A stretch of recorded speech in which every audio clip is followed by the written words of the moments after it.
Hello, there's a few people that have not done Fantasy Premier League before, so I'm just going to do a little video just to show you the basics. If you go into Play Store and look for the Premier League official app, if you can type in FPL, it'll be like the first main one. That's not an advert with the green background and the lion's head. You just open that.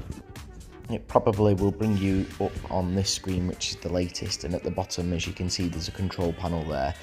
This will bring up the next game week fixtures on the latest page, and there's all sorts of other things here that you can do. Once you've set it all up, it asks you to confirm. I just sign in using Facebook and you pick your favourite team and all the rest of it. So anyway, eventually you'll get to this and you click fantasy at the bottom.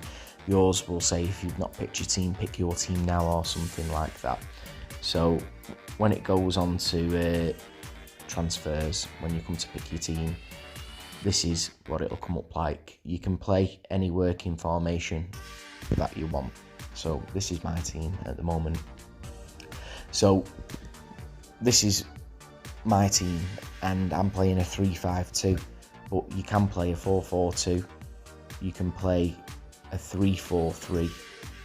You can play any working formation, but you can't have a 2-9 or something. You know, it's got to be 3-4-3, 4-4-2, 5-3-2. You know, like a normal 5-4-1. You know, you can play that.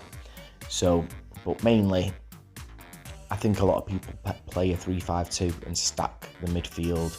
They might play a 4-5-1 or a 4-4-2, but that'll change each week. So you start in 11. Well, in defence, I've got two £4.5 million midfielders and Trent, who's dearer. Most people don't stack their defence. The best thing to do is, I'll go on transfers here and I'll get rid of everyone. So if I was going to start my team all over again, let's remove all these players, then I think what I did when I picked my team here was I started with the players I really wanted, the expensive ones from each position, and went from there. So for example, your goalkeeper you can do at the end, but most people go for a cheap goalkeeper because they get points on saves, so it's not necessarily the best keeper. So if we look at last season, on the total points, Martinez for Villa was first, then it was Edison, then it was Meslier, then it was Lloris, then it was Pope. So as you can see, you get save points and clean sheet points. That's how goalies make their points. So it's not necessarily the best goalkeeper. And then as you can see in the greyed out bit, that's the value of my defence. So all of them are cheap apart from Trent. So Trent for me was like, he was a necessity. So I'll just restore him, but if you want to, you know, this is how I would do it. So like Salah, for me, he was nailed on. So he was in. And then, you know, if you wanted to pick a striker, so like Iheanacho, and then you've got three main players. And then I suppose I'd work down from there. I wanted Fernandes in, definitely, so I restored him. And at first, I had Sancho instead of Greenwood, but Greenwood's less, so I worked it all out from around there. I like getting my cheap players then. Once I've got like my main players in, then I'll look for cheap players. So like Ben White plays for Arsenal, who have got, well, they had the third best defence last season, so that's why I put him in. I mean, this has changed loads of times. Ayling's cheap, playing for Leeds, and he's quite attacking. He didn't get any attacking returns really last year. I think he got one or two. Veltman, I think he'll be playing because Brighton have got a player out, and Pollock, who's £4 million, probably won't play. He'll be on the bench. I'll go through the bench in a second.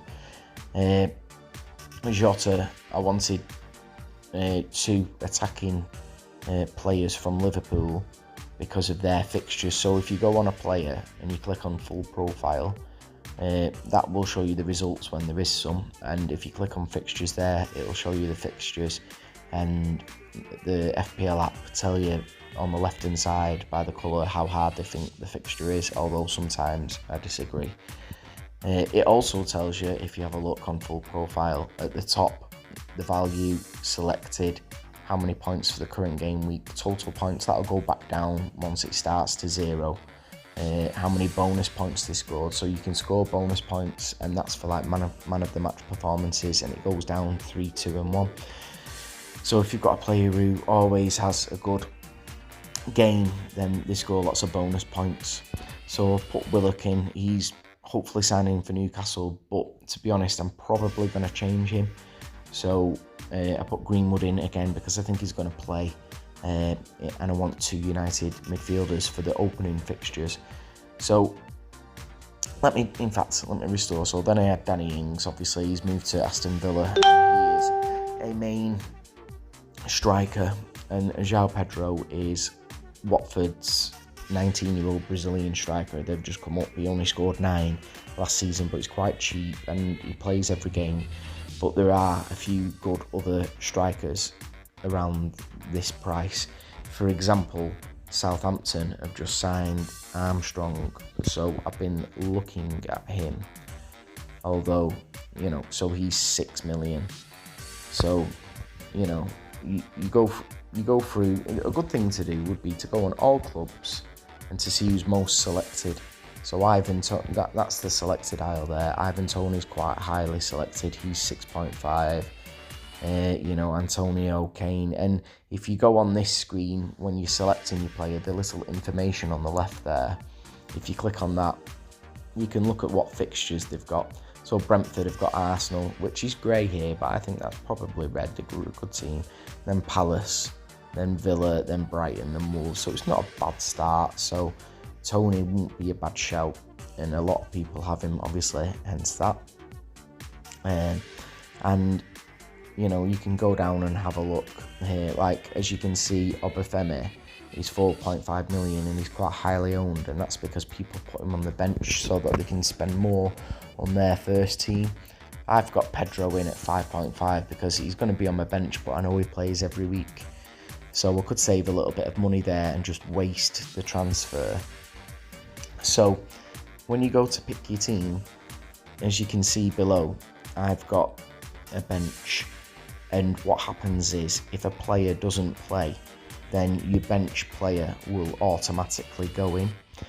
Now, it's 1, 2 and 3, so your first position there will go in to the squad, unless, for example, Veltman, for example, the defender here, I've only got 3 at the back, can't have 2 at the back, that's not a formation.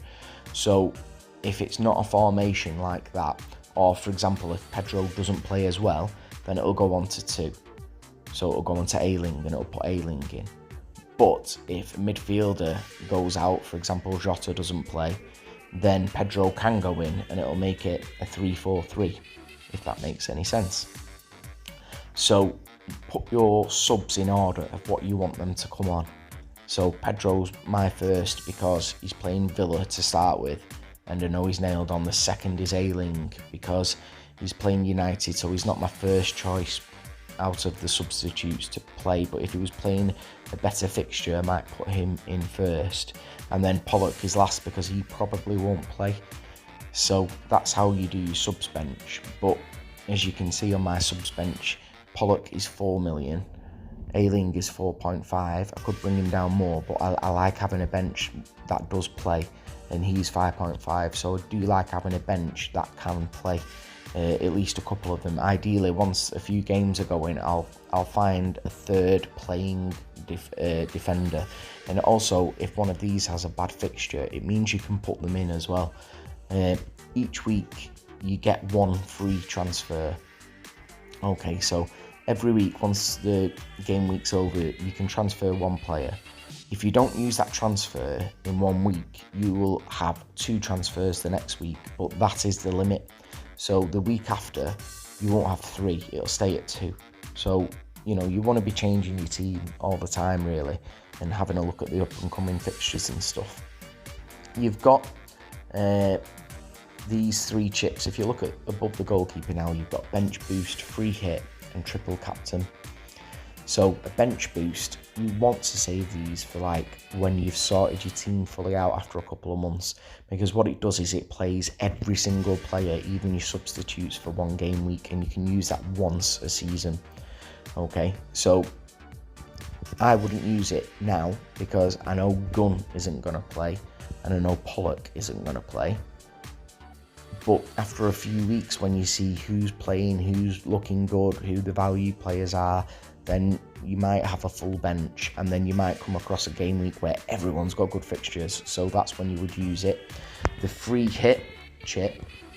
So this is played once. The free hit chip is played when confirming your transfers, and it can be used once a season, right? So it allows you to make unlimited transfers for 1 game week. And at the next deadline, your squad returns to how it was before. A free hit cannot be cancelled once confirmed. So you can't play it now, but basically when you're making substitutes after game week 1, if you make a substitute, it will give you the option to play this free hit. And what that means is you can change your entire team just for 1 game week. So at the end of that game week, it will revert back to that. Next up is triple captain. And for a captain, you get double points. So I've got Salah. So say if Salah scored 10 points as my captain, he would get 20. Now, triple captain, it's not 3 of that, it's 3 of his normal points, so he would get 30 if he scored 10 points. You can play that once a season. You can also play another chip, which is called a wild card, and that's not there yet because you can't play it.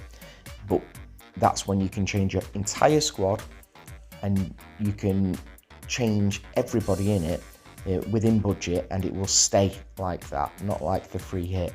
You can do that twice a season, once before January and once after January. So when you come to use the wild card, you will be doing it.